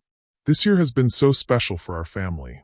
We've been blessed with new additions, new opportunities to live out our values, and new chances to make a real difference in someone's life. Melissa's stomach dropped. As many of you know, Brian got married this year. Polite applause. And we gained a daughter. Melissa comes to us from a very different background than ours, and I want to say how grateful we are to have her in our family. Linda's voice took on that practiced, inspirational tone. We're especially proud to support her journey toward opportunity. Watching Melissa work so hard to build a better life, seeing her resilience and determination despite the challenges she's faced, it reminds us why we do the work we do. Why we read the books, attend the workshops, march for justice. People were nodding. Someone murmured, "That's beautiful." Having Melissa here has challenged us to be better allies, to examine our privilege, and to use our resources and connections to lift up someone who deserves every opportunity we've been fortunate enough to have. Aunt Karen reached over and squeezed Melissa's hand with tears in her eyes. Linda raised her glass. So today, I'm grateful for Melissa, for her courage, her strength, and for letting us be part of her journey toward the stability and success she deserves. The table erupted in applause. Aunt Karen actually stood up. I just want to add, Linda, Robert, what you're doing for Melissa is exactly what allyship should look like. Not just talking about equity, but acting on it. Helping someone overcome their circumstances. It's truly inspiring. More applause. More nodding heads. More congratulations directed at the Crawfords for their generosity in helping poor Melissa rise above her challenging background. Melissa sat frozen in her yellow Target top, surrounded by 30 well-meaning white people congratulating themselves on accepting her. A single tear rolled down her cheek, not from gratitude, but from the crushing weight of being made into someone else's redemption story. She felt Brian's hand find hers under the table. He squeezed hard, solidarity, apology, fury, all transmitted through that grip. But he didn't speak. He didn't stand up and stop this. Didn't tell them they had it all wrong. Didn't defend her. His silence was its own betrayal. Thank you all, Melissa managed, her voice steady despite the tear. You're very kind. The gratitude jar came out after dinner. Linda read the slips aloud while everyone sat around the living room, full and content. Grateful for a family that doesn't just talk about justice, they live it. Thankful for the reminder that we can all use our privilege to help others. Blessed to witness real allyship in action. Each slip was a knife. Each one proof that she'd been positioned as their collective diversity project, their evidence of progressive values made flesh. Brian's hand was still in hers, gripping tighter with each slip Linda read. After dessert, while Melissa was helping clear plates in the kitchen, she heard raised voices from Robert's study. The door was slightly ajar. "Son, I need to talk to you about something serious." "Dad, not now." "Yes, now. Before this goes any further." Melissa moved closer, staying out of sight. "We love Melissa," Robert said, his voice heavy with paternal concern. "We do. And we've been happy to help. But Brian, you need to think about the future. Different backgrounds create real challenges in marriage. Financial disparities, different values around money, different expectations." "Dad, let me finish. Your mother and I are happy to keep helping. We'll keep supporting you both, connecting Melissa with opportunities, guiding her toward stability. But you need to be realistic about what you're taking on. This isn't going to be easy. You're basically supporting two people on one income, dealing with all the complications that come from her background." "Stop," Brian said. "Just stop. I'm trying to help you understand. You're telling me my wife is a burden." "Silence. That's not what That's exactly what you're saying. That Melissa is something I'm taking on. A challenge I need to be realistic about. You're telling me to prepare for her to drag me down. Different backgrounds create different challenges. That's just reality. You don't know anything about her background." Brian's voice rose. "You've assumed. You've constructed this entire narrative based on assumptions. And now you're warning me about a person who doesn't actually exist." Melissa pressed her hand against the wall, tears streaming silently now. "Brian, lower your voice." "No. I've been lowering my voice for months while you and Mom and Sarah have been treating my wife like your charity project. I've made excuses for your good intentions while you've been using her to prove your progressive values. I'm done." Footsteps. Brian burst into the hallway and found Melissa standing there. "You heard?" he asked. She nodded. They left without saying goodbye to anyone else. In the car, neither spoke for the first 10 minutes. Finally, Brian said, "I should have stopped the speech." "Yes," Melissa agreed. "You should have." I froze. I couldn't embarrass them in front of everyone. "But you could let them embarrass me?" Brian flinched. "That's not," he stopped. "You're right. That's exactly what I did." Melissa stared out the window. "They're planning an intervention. I heard Linda and Sarah talking about it last week. Something about addressing the financial situation and making sure we understand the reality of our circumstances." "An intervention," Brian repeated flatly. "They're going to sit us down and talk about our finances, about how we're struggling, about their concerns for our future." Melissa turned to look at him. "They're going to do it in front of witnesses again. Make it official. Make me into their project in the most formal way possible." "We're not going." "We are." Melissa's voice was steel. "We're going, and I'm going to let them do their intervention. Every condescending word, every assumption, every piece of advice they give me based on a person who doesn't exist." "Why?" Brian's voice cracked. "Why put yourself through that? Because when I finally tell them the truth, when I show them who I actually am, I want them to see the full scope of what they've done. I want them to understand that their help was really harm, that their allyship was really racism with a progressive hat on." She reached over and took his hand, the same hand that had gripped hers under the table but hadn't spoken up when it mattered. "But I need to know something first. When that intervention happens, when they stage their final performance, will you stand with me? Or will you stand with them?" Brian was quiet for a long moment. In the darkness of the car, Melissa couldn't read his expression. "Because if you can't stand with me," she continued, "if you're going to keep choosing family loyalty over defending your wife, then maybe your father is right. Maybe different backgrounds do create challenges. Not the ones he thinks, but the challenge of whether you can see me clearly when your family refuses to." "I see you," Brian whispered. "Then prove it." Melissa's voice was gentle but unyielding. "When they do this intervention, I'm going to need you to actually stand up. Not just hold my hand under the table. Actually speak." "I will," Brian said. "I promise." Melissa hoped he meant it. But hope and certainty were different things. And the intervention was 2 weeks away. The living room had been arranged like a therapy session. Chairs formed a circle, and at the center, isolated, spotlighted by the afternoon sun streaming through the window, sat a single chair clearly meant for Melissa.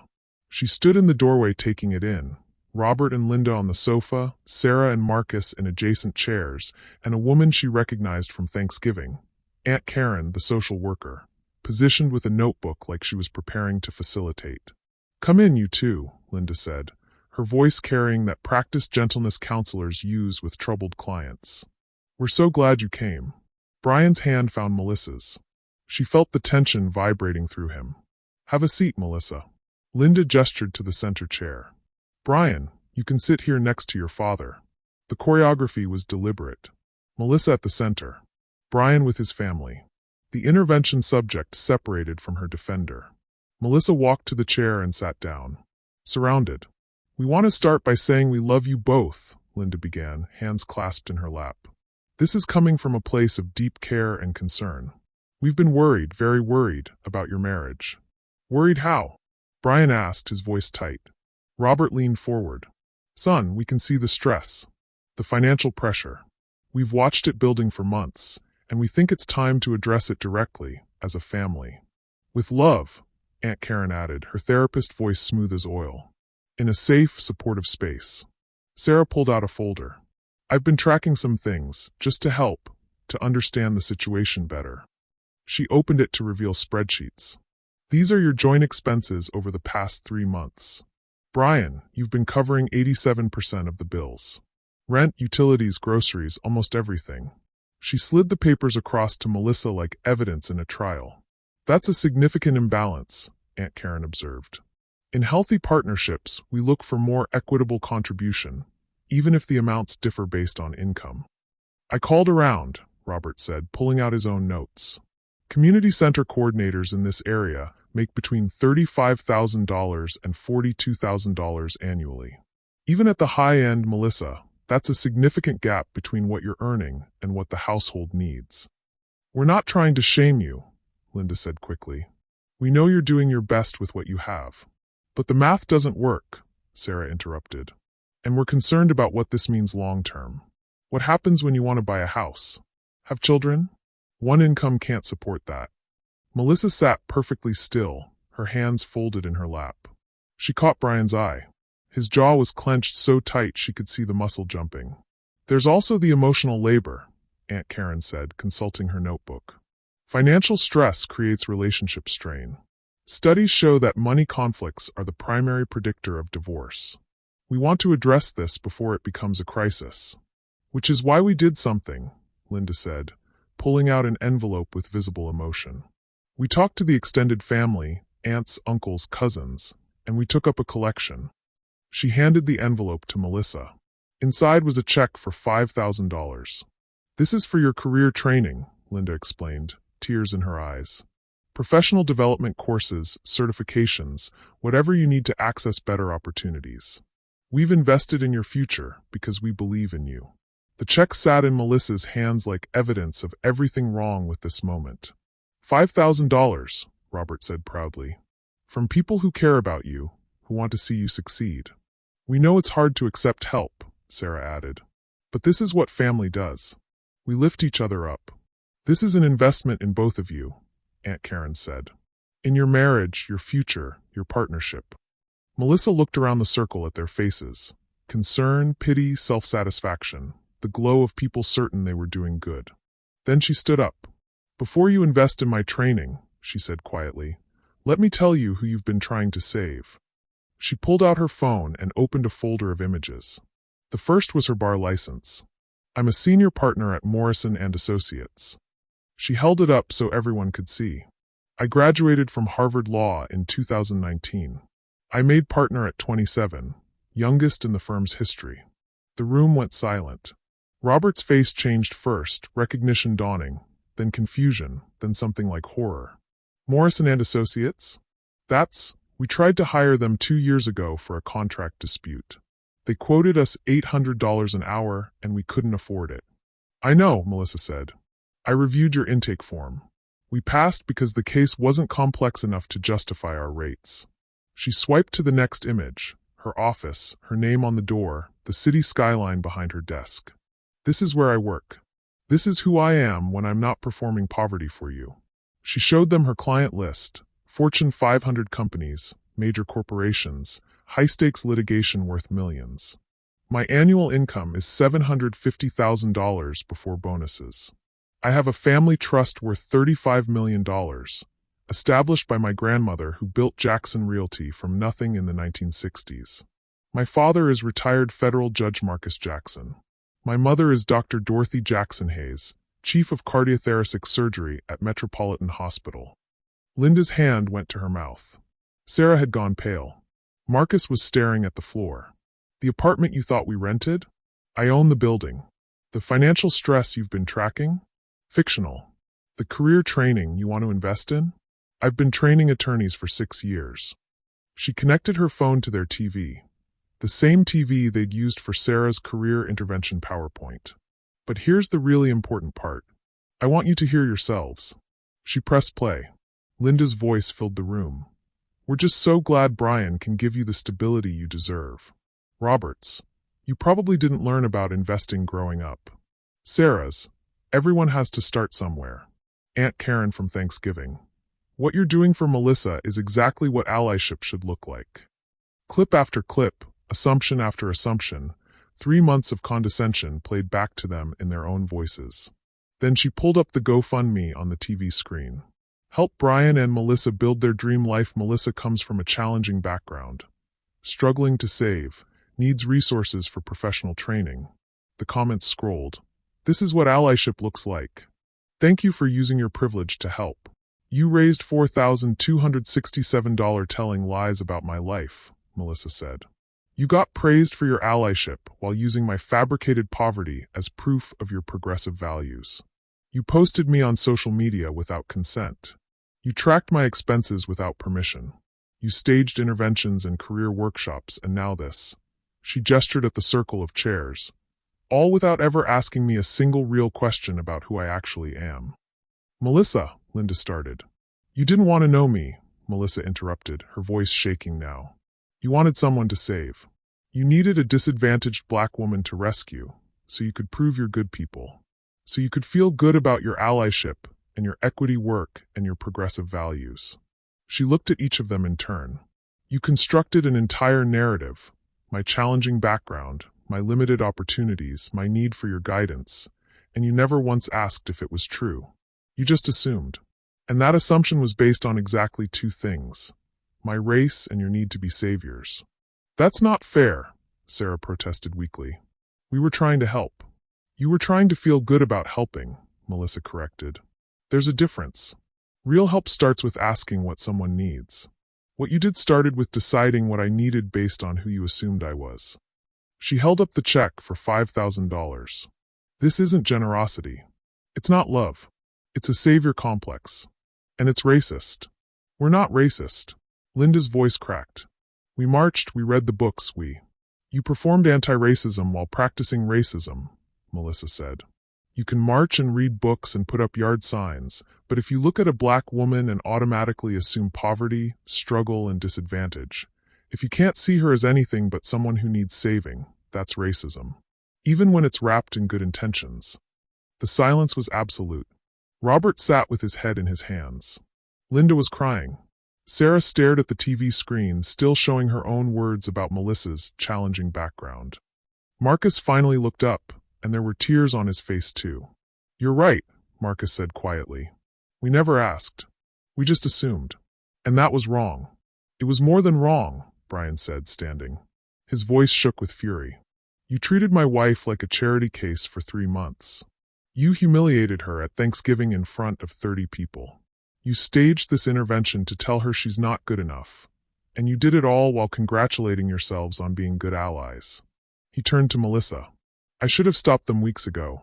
I should have seen it. I'm sorry I didn't. Melissa took his hand. You see it now. That matters. She looked back at the family. I tested you. I played a role to see if your acceptance was real or conditional. And I learned that your love, all of it, was conditional on me fitting into your narrative. You could only accept me as long as I was someone you could save. The moment I'm your equal, the moment I don't need your help, what happens to your love? No one answered. Melissa set the $5,000 check on the coffee table. Keep your investment. I don't need it. She walked to the door, Brian beside her. Melissa, please. Linda stood, reaching out. We can fix this. We can talk about this. Can you? Melissa turned back. Can you look at me now, knowing who I actually am, and not feel like you've been deceived? Can you accept that I don't need your guidance, your connections, your saving? Can you love me as an equal instead of a project? The questions hung in the air unanswered. When you figure out the answers, Melissa said, then we can talk. The silence after Melissa's revelation lasted exactly 5 seconds before it shattered. Good intentions. Linda's voice broke through tears. Everything we did came from good intentions. We were trying to help, to be there for you. You recorded us? Sarah shot up from her chair, her face flushed with anger and humiliation. You've been secretly recording private family conversations? How dare you? We were trying to help. Help yourselves, Melissa said quietly. To praise, to validation, to proof of your allyship. That's not, Sarah's voice cracked. We welcomed you. We opened our home, our hearts. You opened them to someone who doesn't exist, Melissa interrupted. You welcomed the version of me you invented. Robert hadn't moved. He sat frozen, staring at nothing, his face gray. When he finally spoke, his voice was hollow. I donated to Black Lives Matter. I went to the workshops. I read the books. He looked up at Melissa with something like betrayal in his eyes. How can you call me racist? Because you are, Melissa said, not cruelly, but with the firm precision of a lawyer presenting facts. Not because you hate black people. Because you couldn't see me as anything but disadvantaged. Because your first instinct when you met a black woman was to assume poverty, struggle, and need for rescue. That's not, I don't. Robert's hands shook. I was trying to help. You were trying to fix a problem you invented. Marcus stood up slowly. He'd been silent through the entire revelation, watching with an expression Melissa couldn't read.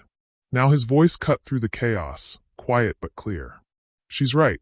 Everyone turned to him. She's right, he repeated. We never asked about her life. We never asked what she wanted, what she needed, who she actually was. We just assumed. He looked at Melissa with something raw in his eyes. We constructed an entire narrative about you in our heads and then acted on it like it was truth. That's, his voice caught. That's exactly what she said. We wanted someone to save. Marcus, Linda started. No, Mom. He shook his head. We did this. All of us. We performed being good people while treating Melissa like a project. And when she calls us on it, we're defending our intentions instead of acknowledging our actions. Sarah was still standing, arms crossed defensively. So we're just supposed to accept that we're all terrible people? That everything we did was wrong? We're supposed to accept that impact matters more than intention, Marcus said. Isn't that what all those books say? Brian had been quiet through all of it, but now he stepped forward. His voice was steady, but Melissa could hear the fury beneath it. You've been treating my wife like a charity case for 3 months. You threw her an intervention about finances without knowing anything about her actual finances. You raised money for her fictional poverty. You made her the centerpiece of your Thanksgiving performance. He looked at each family member in turn. How is that not condescending? How is that not exactly what she said it was? Brian, sweetheart, Linda reached for him. Don't. He stepped back. I let this happen. I made excuses for you. I told Melissa she was being too sensitive, that you meant well. I chose defending your intentions over protecting her dignity. Then he turned to Melissa, and his expression changed, still angry, but now directed inward. And you, his voice cracked. You lied to me for a year. You tested me. You tested my family. You played a role, recorded conversations, documented everything like we were subjects in an experiment. You didn't trust me enough to tell me the truth. The room went silent again. You're right, Melissa said quietly. I didn't trust you. I didn't trust any of this to be real. So you made it fake instead, Brian said. You manipulated the situation to prove a point. You set us all up to fail, and then documented the failure. I set you up to show who you really were, Melissa corrected. And you did. All of you. We never had a chance, Brian said, pain etched in every word. You decided before we even started that my family couldn't accept you, that I couldn't see you. So you created a test designed to confirm what you already believed. And they failed it, Melissa said. We both did. Brian looked at her with devastation. They failed by making assumptions about you. You failed by not giving me the chance to actually know you. By not trusting me enough to be honest.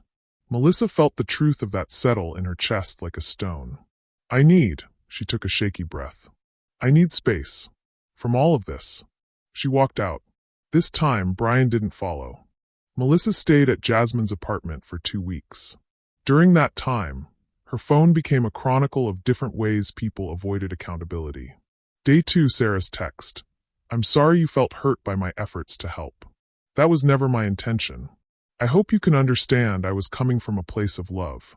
Melissa stared at it. Sorry you felt hurt. Not sorry I hurt you. The classic non-apology that centered Sarah's intentions over Melissa's experience. She didn't respond. Day 4, Linda's email, 2,847 words. The subject line read, Healing Together. Dear Melissa, I've been doing a lot of reflecting since Saturday. This has been incredibly painful for our family. I want you to know that we're committed to healing, together. We need to have honest conversations about where the breakdown in communication happened.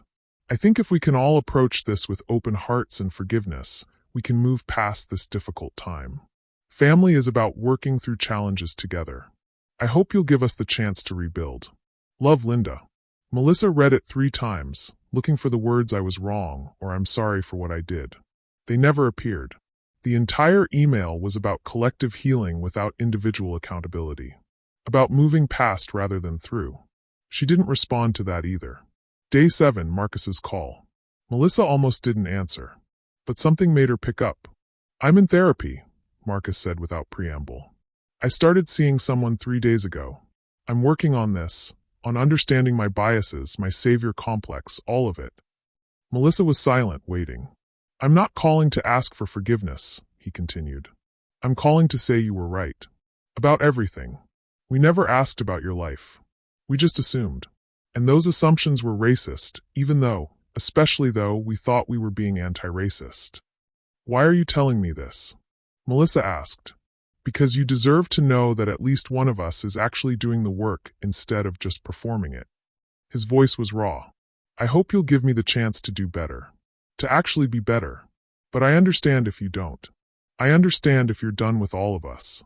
It was the first apology that didn't center the apologizer. Thank you, Melissa said quietly. I participated through silence, Marcus added. I saw some of what was happening, and I didn't speak up. That's its own kind of betrayal. I'm sorry. After they hung up, Melissa cried for the first time since the intervention. Day 10, Robert's text. Can we talk? They met at a coffee shop, neutral territory. Robert looked like he'd aged a decade in 10 days. I've been trying to figure out what to say, he began. How to apologize without making it about my feelings. My therapist. I'm seeing someone now. She says the first step is acknowledgement without defensiveness. He took a breath. I saw you through a lens I constructed in my mind. Poor black woman married to my son. I decided who you were before I knew anything about you. And then I spent 3 months trying to help a person who didn't exist. His voice shook. I thought I was being helpful. I thought I was being a good ally, a good father-in-law. I didn't realize I was being racist. But you were, Melissa said gently. I was. He met her eyes. And the worst part is, I did it while congratulating myself on being progressive. I did it while telling myself I was one of the good ones. The cognitive dissonances, he shook his head. I don't know how to be the person I thought I was. Maybe that person never existed, Melissa said. Maybe you have to become someone new instead of defending who you thought you were. Robert nodded slowly. That's what my therapist said too. It wasn't forgiveness. But it was honest. And honesty was a beginning. Day 14, Brian's voicemail. Melissa listened to it 3 times before she could process it. I've been angry at you for 2 weeks. Angry that you lied, that you tested us, that you didn't trust me. But Jasmine sent me something. An article about why women of color protect themselves in relationships. About defensive pessimism as survival. And I realized, you've probably spent your whole life having to test whether people's acceptance was real. Having to protect yourself from people who claimed colorblindness while seeing you through racial lenses. You've probably learned that the people who hurt you most are often the ones who swear they'd never hurt you. I'm still hurt. I still wish you'd trusted me enough to be honest. But I'm starting to understand why you didn't. Why you couldn't. My family proved exactly what you were afraid of. They proved that their acceptance had conditions. That their love required you to fit their narrative. I want to do better. I want to be someone you can trust with truth instead of someone you have to test. But I don't know if I get that chance now. I don't know if we can come back from both betrayals, theirs and yours. I'm in therapy too, working on understanding my colorblindness and what it cost you. What it cost us. When you're ready to talk, I'm here. But only when you're ready. No pressure. No expectations. I love you. The real you. I wish I'd known her sooner. Melissa sat in Jasmine's apartment, holding her phone, tears streaming down her face. The fallout wasn't over. But for the first time, some of them were looking in the mirror. And that was how real change began. 6 months after the intervention, Melissa received a letter in the mail. Not an email. An actual letter, handwritten on simple stationery with no decorative flourishes or performative touches. Dear Melissa, I've rewritten this letter 17 times. My therapist says that's because I keep trying to center my own discomfort instead of acknowledging the harm I caused. So I'm going to try to get this right. I treated you like a project instead of a person. I saw you as someone who needed saving rather than someone who deserved to be known. I made assumptions about your background, your capabilities, and your needs based entirely on your race and my own savior complex. That was racist, classist, and deeply wrong. I staged interventions without your consent. I shared your fabricated struggles with strangers to prove my progressive values. I positioned you as evidence of my allyship rather than seeing you as my daughter-in-law, as a whole person with your own story. I'm not writing to ask for forgiveness. I don't deserve that yet. I'm writing to tell you that I'm doing the work to become someone who might deserve it someday. Robert and I have joined an actual anti-racism study group. Not the kind that makes us feel good, but the kind that makes us uncomfortable. We're reading Kendi, D'Angelo, Oluo, not to perform wokeness, but to understand how we've been perpetuating harm while believing we were helping. I'm learning that good intentions don't erase racist impact. That not seeing color meant not seeing you. That my need to save someone revealed my belief that certain people need saving based on how they look. I'm not asking you to absolve me or make this easier. I'm telling you I'm committed to the years of work this will take. Not because I want credit, but because it's what I should have been doing all along. If and when you're ready to talk, I'm here. But only when you're ready, and only on your terms. With genuine remorse, Linda. Melissa read it 3 times, looking for the defensive phrases, the self-centered justifications, the requests for forgiveness that would make it about Linda's comfort. They weren't there. She set the letter on her kitchen counter.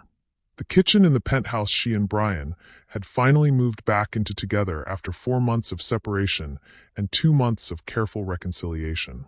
That's progress, Jasmine said, reading over her shoulder. She'd stopped by with Thai food and moral support, as she had every week since the fallout. Actual accountability without asking you to absolve her. It's a start, Melissa agreed. Her phone buzzed. A notification from Instagram. Sarah Crawford had tagged her in a post with a request for approval. Melissa opened it cautiously. The post was a simple text image, no photos, no performance. 6 months ago, I hurt someone I claimed to love. I used my sister-in-law's fabricated struggles to prove my allyship to my followers. I centered my own good feelings over her humanity. I performed anti-racism instead of practicing it. I've spent 6 months in therapy learning that impact matters more than intention. Assumptions based on race are racist, even when wrapped in progressive language. Posting someone's struggles, real or fabricated, for social capital is exploitation. I've deleted all posts that used Melissa's story without consent. I'm sharing this with her permission, not to get credit for accountability, but because public harm sometimes requires public acknowledgement. I'm doing the work, private, uncomfortable, ongoing work, to become someone whose allyship is real rather than performed. If you've been following me for inspirational content about helping others, I'm not your person anymore. I'm too busy examining my own biases. To Melissa, I'm sorry. Truly. Specifically. Without excuses. Melissa stared at the post. Sarah had 12,000 followers. This would be seen. This would cost her the validation she'd been seeking. She approved the tag. The coffee shop where Melissa met Marcus 3 weeks later was quiet, tucked away from the progressive posturing of the city's trendier spots. I've been in therapy for 6 months, Marcus said without preamble. Twice a week at first, now weekly. working on understanding my participation through silence. And, Melissa asked, and I'm learning that silence is complicity, that being the quiet one doesn't absolve me. I saw what was happening, some of it at least, and I said nothing because it was easier, because calling out my family felt harder than letting you suffer their condescension. He met her eyes. I'm learning that my comfort came at the cost of your dignity. That's not neutrality. That's choosing a side. What changed? Melissa asked. You did. You refused to let us keep performing goodness while practicing harm. You made us look in the mirror. His voice was quiet but steady. Most people don't get that gift. Most people go their whole lives never being forced to see their own racism because the people they hurt just leave quietly. It wasn't a gift, Melissa said. It was a reckoning. Same thing, Marcus replied. If we're willing to receive it. Couples therapy with Brian had been brutal and necessary. Tell me about colorblindness, their therapist Dr. Williams had said in their third session. Brian had shifted uncomfortably. I thought not seeing color meant I was anti-racist. That treating everyone the same was the goal. And, Dr. Williams prompted. And it meant I couldn't see what Melissa was experiencing. When my family made racist assumptions, I called them good intentions because I couldn't name racism when it wasn't overt hatred. His voice cracked. I told her she was being too sensitive instead of believing her when she told me she was being hurt. Why? Dr. Williams asked. Because acknowledging they were racist meant acknowledging I'd failed to protect her. It meant I wasn't who I thought I was, this progressive guy who married a black woman and thought that alone proved my values. He'd looked at Melissa then, tears on his face. I'm learning to see now. Actually see. Not what I want to see, but what you experience. That was 2 months ago. Now, sitting in their penthouse with boxes of Melissa's belongings finally unpacked, Brian said quietly, I'm not done. This work doesn't end. I know, Melissa said. That's why I came back. She'd done her own work too. Therapy examining her testing patterns, her hypervigilance, the ways trauma had taught her to protect herself by controlling narratives. Learning to distinguish between justified caution and self-sabotage. I tested you because I didn't trust that acceptance could be unconditional, she'd told Dr. Williams in individual therapy. And I was right not to trust it. But I also didn't give Brian the chance to prove himself before I'd decided he would fail. Both truths existed simultaneously. 8 months after the intervention, Melissa took a pregnancy test in the bathroom of the penthouse while Brian made breakfast. 2 lines. She walked into the kitchen, test in hand, terrified and hopeful in equal measure. We're having a baby, she said. Brian's face transformed, joy, fear, wonder all at once. Then, carefully, how do you feel about telling my family? Scared, Melissa admitted. But we can try. She sent a group text to the Crawfords. Brian and I have news. I'm pregnant. We'd like to share this with you, but we need to set some boundaries about involvement. The responses came within minutes. Linda, congratulations. We'd love to be involved in whatever way feels right to you. No assumptions this time. What do you need from us? Robert, that's wonderful news. Please let us know how we can support you both. We'll follow your lead. Marcus, congratulations to you both. Here if you need anything, silent if you need space. Your choice. Sarah, I'm so happy for you. Thank you for trusting us with this news. Whatever boundaries you set, I'll respect them. Melissa stared at the responses. For texts asking what she needed instead of assuming. For people waiting for her guidance instead of imposing their help. It wasn't perfect. But it was different.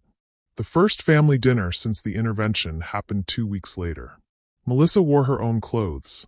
A cashmere sweater that cost more than her entire fake wardrobe combined. Her Cartier watch. Her wedding ring and the diamond studs that matched it. She walked into the Crawford house as herself for the first time. The evening was awkward. Everyone was careful, conscientious, walking on eggshells made of genuine effort rather than performative wokeness. Linda asked questions instead of making assumptions. What does your work look like now? Are you taking on new cases or scaling back for the pregnancy? Robert listened more than he talked. When he did speak, it was without advice. That must be a complex decision. How are you thinking about it? Sarah's phone stayed in her purse. No photos, no documentation, no content creation from Melissa's life. Marcus said little, but his presence felt different, attentive rather than passive. Over dessert, Linda cleared her throat. I want to say something, and I need to not be interrupted until I'm done. Everyone waited. Melissa, I owe you an apology in front of everyone here. Not just for what I did, but for how I taught my children to see you. Her voice shook but didn't break. I modeled savior complex behavior. I taught them that helping meant assuming need. I showed them how to perform progressive values while practicing racism. She looked around the table at her children, then back to Melissa. I'm grateful you called us out. I'm grateful you didn't let us continue believing we were good people while doing harmful things. And I'm committed to the years of work it will take to become someone worthy of being your child's grandmother, if that's a role you'll let me have. We'll see, Melissa said gently. That role gets earned through action, not promises. I understand, Linda said. And I'm ready to earn it. Late that night, back in their penthouse, Brian and Melissa stood on the terrace looking out at the city lights. They're trying, Brian said. They are, Melissa agreed. That doesn't erase what happened. But it matters. Do you forgive them? Melissa considered. I'm working on it. Forgiveness isn't an event. It's a process. Same as their growth. She placed her hand on her still flat stomach. This baby will grow up knowing both truths. That people who love you can still harm you, and that people who harm you can sometimes do the work to change. That's a complicated truth, Brian said. Most real truths are. They stood in silence for a moment. Then Melissa said, Your family's anti-racism work isn't finished. It never will be. Same with your colorblindness work. Same with my trust work. I know, Brian said. That's what makes it real. Not a destination, a practice. The hardest reconciliations, Melissa said quietly, are the ones that require us to see ourselves clearly, to accept that we're capable of harm even when we mean well. Your family is learning that. So am I. She thought about the 9 months that had led to this moment. The test, the performance, the exposure, the fallout, the slow and painful work of actual change. Real love, real acceptance, isn't colorblind, she continued. It's color conscious. It sees all of who someone is and loves them anyway. Not despite their identity, but inclusive of it. I'm learning, Brian said. We all are. And that, Melissa thought, was the point. Not perfection. Not absolution. Not even complete forgiveness. Just the ongoing, uncomfortable, necessary work of seeing each other fully. And choosing to do better. Every single day.